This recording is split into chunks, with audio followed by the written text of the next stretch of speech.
On the 12th of October 1992, Egypt experienced a devastating earthquake with a magnitude of 5.8 on the Richter scale.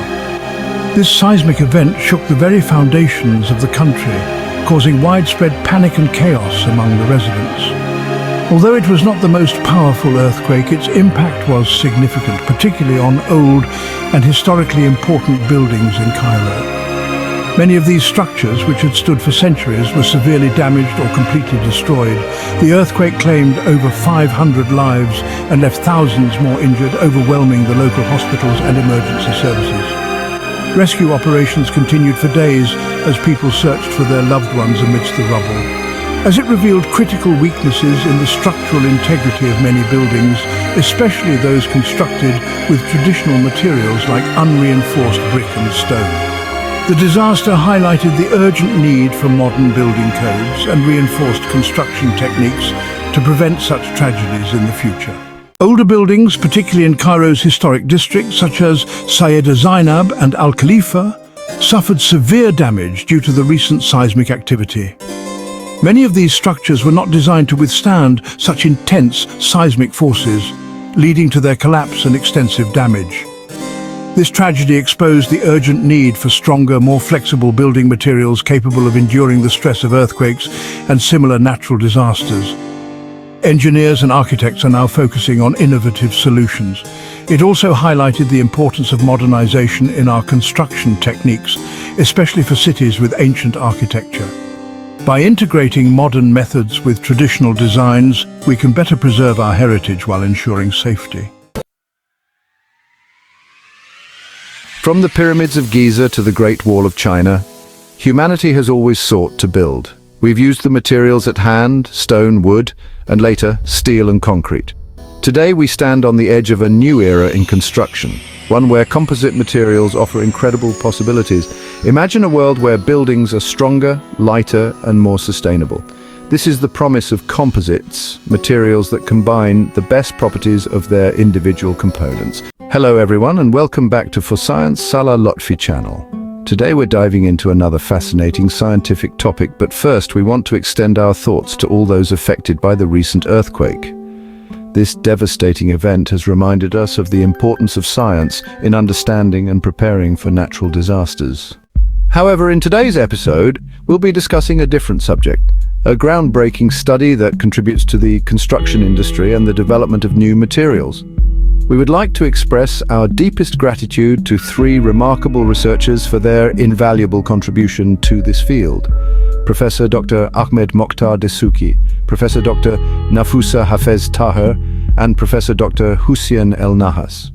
Their research, titled Preparation of Composites of Natural Rubber, Latex-Portland Cement for Moulds, explores innovative ways to combine natural rubber latex with Portland cement to create more durable and flexible materials.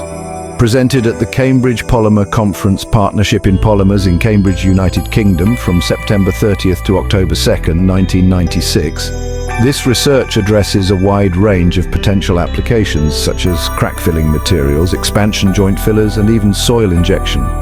The researchers explored how the addition of stabilizers and fillers could impact the mechanical properties of these composite materials. The study demonstrates that by using sodium metasilicate as a delay agent in the natural rubber latex, the molding process could be controlled more effectively, resulting in less shrinkage and greater stability. Furthermore, they found that increasing the natural rubber content improved the mechanical properties, particularly in compression set, which is crucial for certain construction applications. What makes this research truly fascinating is its practical implications for the construction industry. Imagine using these composite materials to create structures that are more resistant to environmental wear and tear, or even filling cracks in buildings to prevent further damage. This study by Professor Dr. Dessouki, Professor Dr. Taher, and Professor Dr. El-Nahas not only highlights the innovative combination of materials, but also opens the door to future advancements in construction technology. On behalf of For Science Salah Lotfy channel, we extend our heartfelt thanks to these distinguished researchers for their contributions. We hope you found today's topic as fascinating as we did. Don't forget to subscribe to For Science Salah Lotfy channel and click the notification bell so you never miss an update. Our planet is constantly evolving. So are the structures we build upon it. To meet the demands of a changing world, we need innovation in construction materials. Enter rubberized cement, a revolutionary material poised to reshape the way we build. Leading this charge is a team of brilliant researchers, Drs. Dessouki, Taher, and El-Nahas. Their groundbreaking work on rubberized cement has garnered international acclaim, including a prestigious presentation at Cambridge.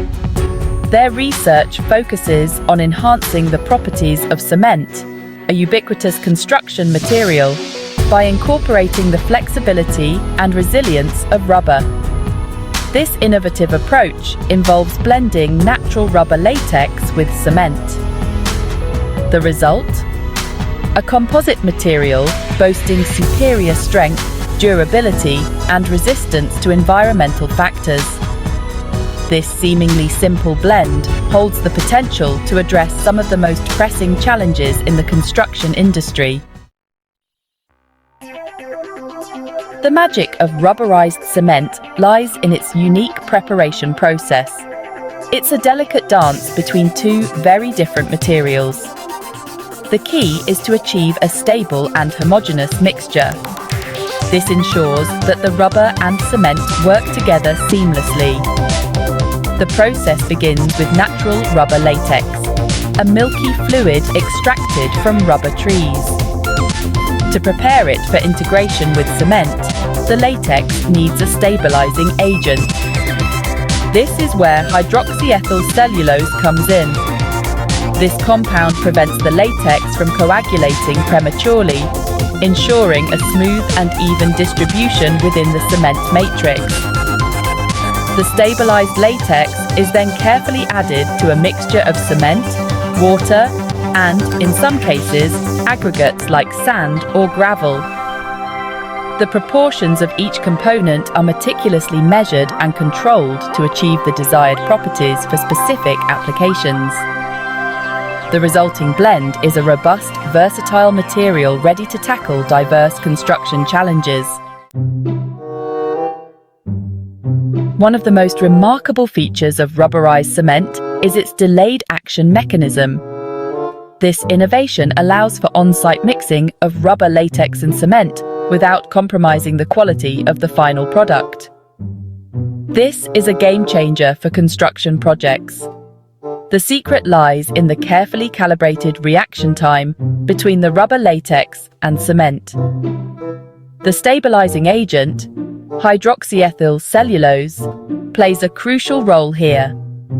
It ensures that the latex doesn't react with the cement immediately.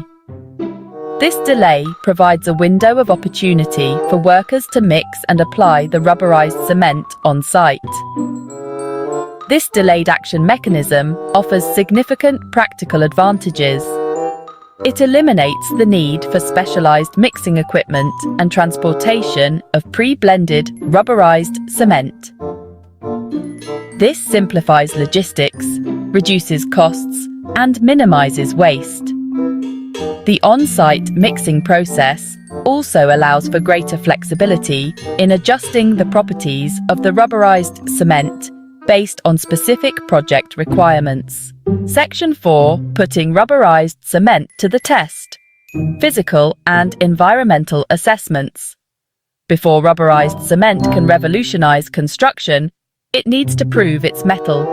Rigorous testing ensures it withstands real-world demands. Drs. Dessouki, Taher, and El-Nahas conducted comprehensive assessments. They analyzed shrinkage and found rubberized cement exhibited less. This means reduced cracking and improved structural integrity. Rubberized cement absorbed less water, enhancing durability. It showed impressive mechanical performance. Enhanced tensile strength and higher flexural strength were noted. Building a better future. Applications and potential of rubberized cement.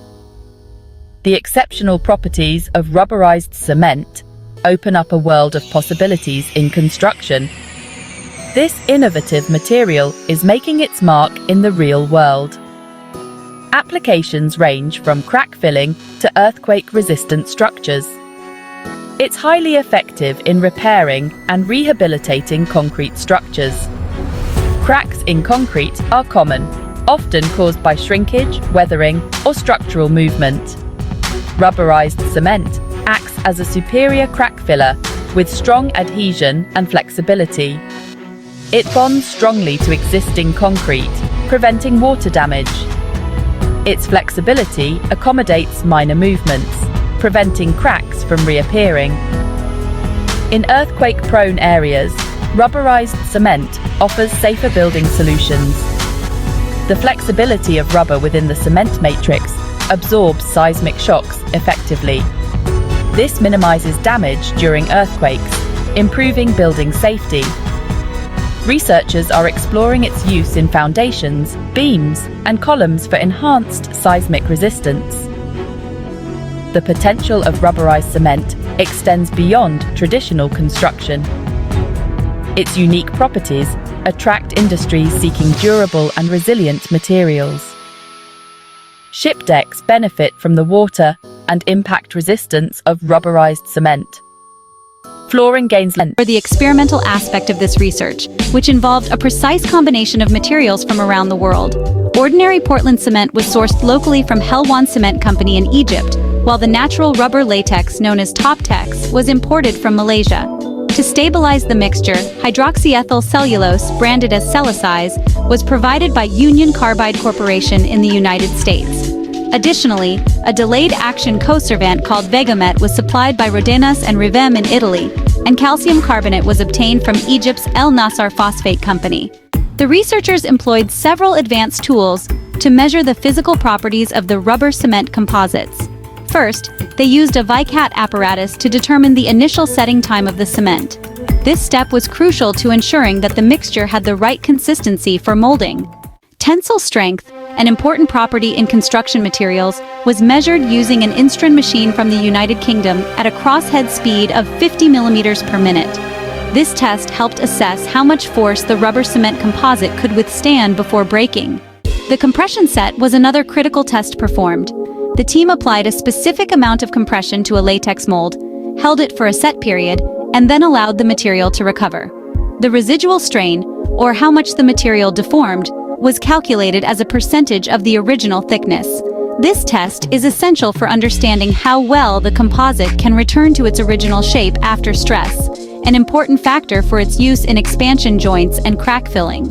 To assess shrinkage, a liquid displacement method was employed, and for water uptake, clean, dried samples of known weights were immersed in distilled water at 25 degrees Celsius for 24 hours. After immersion, the samples were blotted dry and weighed again. This helped determine how much water the material absorbed, a key property for applications in environments with high moisture levels. Conductivity measurements were also carried out using a multi-mega ohm meter, an instrument from WTW Instruments in Germany. Additionally, to test the material's durability under extreme conditions, gamma radiation from a cobalt-60 source was applied with a dose rate of 1.22 mrad per hour. The gamma radiation simulated long-term exposure to environmental stress, giving insight into how the material would hold up over time. This comprehensive experimental setup allowed the researchers to evaluate the performance of their rubber cement composite in a variety of conditions, from tensile strength and compression to water absorption and radiation exposure. Each test contributed to our understanding of how these materials can be used in critical construction applications, from crack fillers to soil injection, and even as expansion joints in earthquake-prone areas. Thanks to these meticulous experiments, the potential for rubber cement composites in the construction industry is more promising than ever. Stay tuned as we continue to explore more groundbreaking research and innovation. Hey there, science fans! Today we're diving into the fascinating world of materials science. We're talking about a combination you might not expect: rubber and cement. You know, the stuff we use for tires and sidewalks? It turns out, when you mix them just right, you get something pretty amazing: durable, versatile molds. These molds are like the unsung heroes of manufacturing. They help us create everything from decorative concrete casts to intricate industrial parts. But how do these two very different materials work together? And what makes them so useful for molding? We're going to break it down step by step. We'll explore the materials, the process, and even the science behind it all. Get ready to get your hands dirty. Figuratively, of course. Let's start with the basics. Understanding the fundamental components of rubber cement molds is crucial for appreciating their versatility and strength. What exactly goes into these super molds? It's a fascinating blend of materials that work together to create something truly remarkable. The two main ingredients are probably already familiar to you: natural rubber latex and Portland cement. These are the building blocks that form the foundation of our molds. You know, the stuff tires are made of, and the powder that makes concrete. These materials are ubiquitous in our daily lives, yet their combination in rubber cement molds is something special. Natural rubber latex is that milky white sap you get from rubber trees. It's harvested by making incisions in the bark and collecting the sap that flows out. It's elastic and flexible, just like a rubber band. This elasticity is what gives rubber its unique properties, making it an essential component in our molds. Portland cement, on the other hand, is a fine powder. It's made by heating limestone and clay to high temperatures and then grinding the resulting clinker into a fine powder. It hardens when you add water. This hardening process is called hydration, and it's what gives concrete its strength and durability. It's the key ingredient in concrete. But wait, there's more. The combination of rubber and cement creates a material that is both flexible and strong, ideal for molds. To get the perfect rubber-cement blend, we also add some special ingredients. These additives are carefully selected to enhance the properties of the final product. These additives help control the properties of the final mold. They can adjust the flexibility, durability, and even the curing time of the rubber-cement mixture. We'll talk more about them later. Each additive has a specific role to play, and understanding these roles is key to mastering the art of rubber cement molds. But for now, just know that these additives are like the secret sauce in our recipe for super molds. They are what make our molds stand out from the rest, providing the perfect balance of strength and flexibility. Making a rubber cement mold is like baking a cake. It requires precision, patience, and a bit of creativity. You need the right ingredients in the right amounts.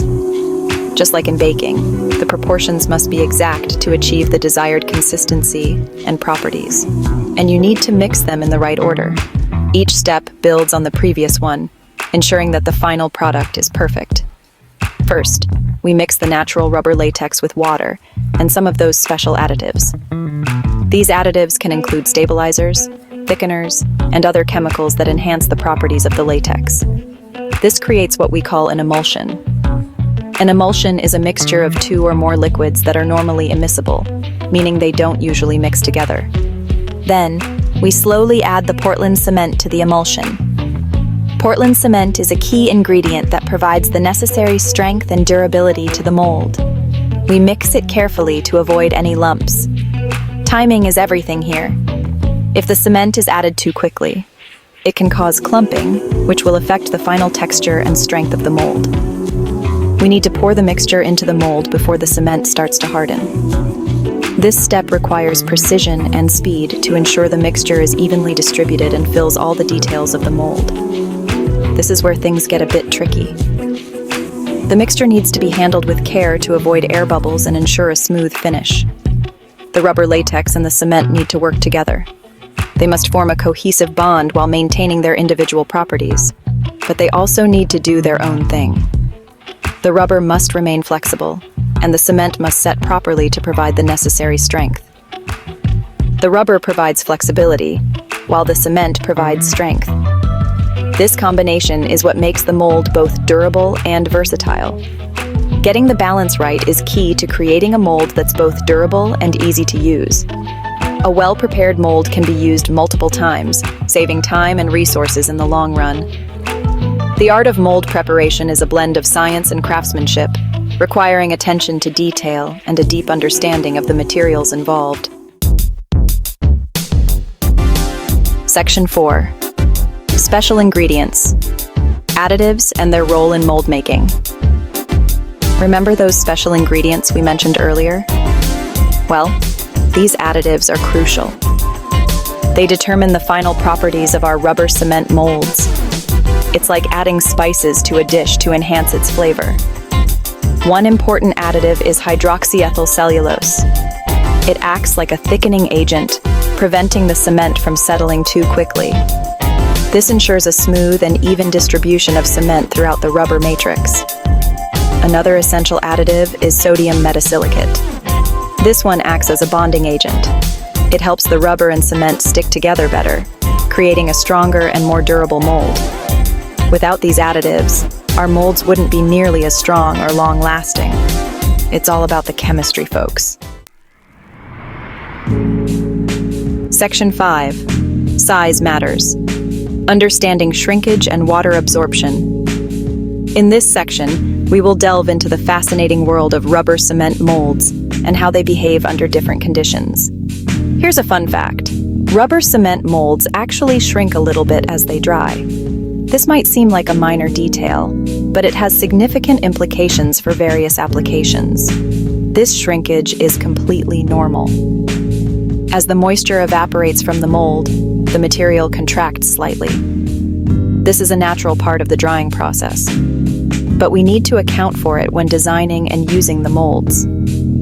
Engineers and designers must consider this shrinkage to ensure the final product meets the required specifications.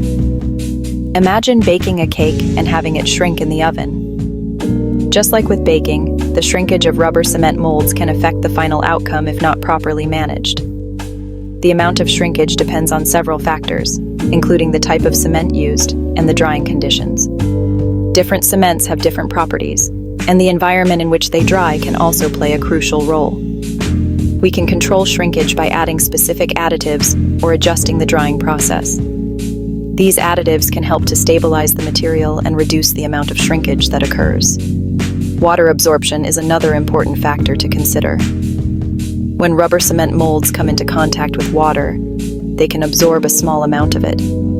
Rubber cement molds can absorb a small amount of water over time. This absorption can lead to changes in the dimensions and properties of the mold. This can affect their dimensions and performance. For instance, a mold that has absorbed water may not fit as precisely as a dry one, which can impact the quality of the final product. But don't worry, we can minimize water absorption with special coatings, or by controlling the humidity during storage. These methods help to protect the molds and maintain their integrity over time. By understanding and managing both shrinkage and water absorption, we can ensure that rubber cement molds perform optimally in their intended applications. Section 6. Toughness tested. Exploring the strength of rubber cement molds. So, how strong are these rubber cement molds? Pretty tough, actually. We measure their strength in terms of tensile strength and compression set. Tensile strength tells us how much pulling force a material can withstand before breaking. Think of it like tug of war for materials. Compression set measures how well a material bounces back to its original shape after being squished. This is important for molds that will be used multiple times. We want them to keep their shape and not become deformed. Rubber cement molds score high marks in both categories. They have good tensile strength and low compression set. This makes them ideal for creating intricate shapes and detailed designs. Mold making is a critical process in various industries, from construction to art. Traditional mold materials like wood or metal have limitations. They can be expensive, heavy, or difficult to shape. Natural rubber Latex-Portland cement, or NRLPC composites, are emerging as a promising alternative.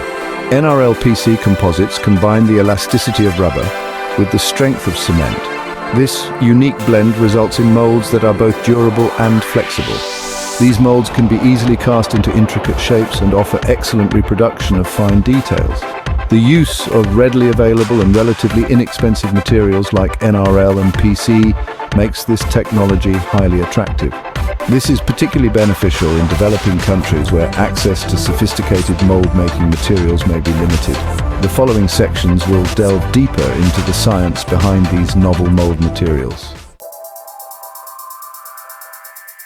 Creating an NRL-PC mold involves a carefully controlled process.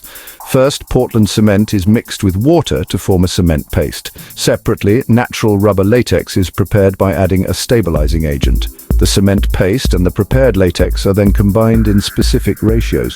This mixture is thoroughly blended to ensure a homogeneous blend. A crucial aspect of this stage is the addition of a delay agent, typically sodium metasilicate. Sodium metasilicate controls the setting time of the cement, allowing for sufficient workability. This delay is crucial for proper mixing and pouring of the mixture into the mold formwork. The inclusion of this delay agent ensures that the NRL-PC blend remains in a liquid state long enough for even distribution and the removal of trapped air bubbles. The properties of NRL-PC molds can be further tailored by incorporating various additives. Hydroxyethyl cellulose, or HEC, is a common additive that acts as a thickener and improves the mold stability. Fillers, such as silica fume or fly ash, can be added to modify the mold's density, shrinkage, and surface finish. These fillers not only enhance the mechanical properties of the composite, but also contribute to its cost-effectiveness. The selection and proportion of additives are critical and depend on the specific application of the mold. For example, molds intended for high-temperature applications might require additives that enhance thermal resistance. Section 4. Properties and enhancements. NRL-PC composites exhibit a unique combination of mechanical properties. The rubber component imparts flexibility, allowing the mold to withstand minor impacts without cracking. The cement component provides compressive strength, ensuring the mold maintains its shape under pressure. The addition of fibers, such as glass fibers or polypropylene fibers, can significantly enhance the tensile strength of the composite. This reinforcement is essential for molds that will be subjected to repeated use or high stress during the demolding process. The ability to tailor the mechanical properties of NRL-PC composites makes them suitable for a wide range of molding applications. Researchers continue to explore new additive combinations to further enhance the performance and durability of these molds. Section 5. Environmental resistance. Durability and resistance to environmental factors are crucial aspects of mold materials. Exposure to sunlight, temperature fluctuations, and moisture can degrade the quality and lifespan of mold. Studies have shown that NRL-PC composites exhibit good resistance to water absorption and weathering. The addition of certain chemicals can further improve their resistance to ultraviolet radiation, preventing degradation from prolonged sunlight exposure. Research into the effects of gamma radiation on NRL-PC composites is ongoing, exploring their suitability for applications in radiation-intensive environments. Understanding the long-term performance of these molds under various environmental conditions is crucial for their wider adoption. Section 6. Applications in construction. NRL-PC composites hold immense potential in various construction applications. Their ability to be cast into intricate shapes makes them ideal for creating decorative concrete elements such as moldings, cornices, and wall panels. These molds are also finding applications in precast concrete production. Their lightweight nature reduces transportation costs and facilitates easier handling on construction sites. The flexibility of the molds allows for the creation of complex concrete shapes that would be difficult or impossible to achieve with traditional rigid molds. As research progresses and the technology matures, we can expect to see even wider adoption of NRL-PC composites in the construction industry. Their unique properties, coupled with their cost-effectiveness and environmental friendliness, make them a sustainable and versatile alternative to traditional mold materials. Hello everyone! Welcome back to For Science Salah Lotfy channel. Today, we would like to take a moment to express our sincere gratitude to the researchers who have contributed valuable insights to the field of material science. We extend our heartfelt thanks to Professor Dr. Ahmed Mokhtar Dessouki, Professor Dr. Nafusa Hafez Taher, and Professor Dr. Hussien El-Nahas for their remarkable research titled Preparation of Composites of Natural Rubber Latex-Portland Cement for Molds. This research was presented at the Cambridge Polymer Conference. Partnership in Polymers, held in Cambridge, United Kingdom, from September 30th to October 2nd, 1996. On behalf of For Science Salah Lotfy channel, we thank all of you for watching and supporting our content. If you found this video insightful, don't forget to subscribe to our channel and hit the notification bell for more exciting and educational content.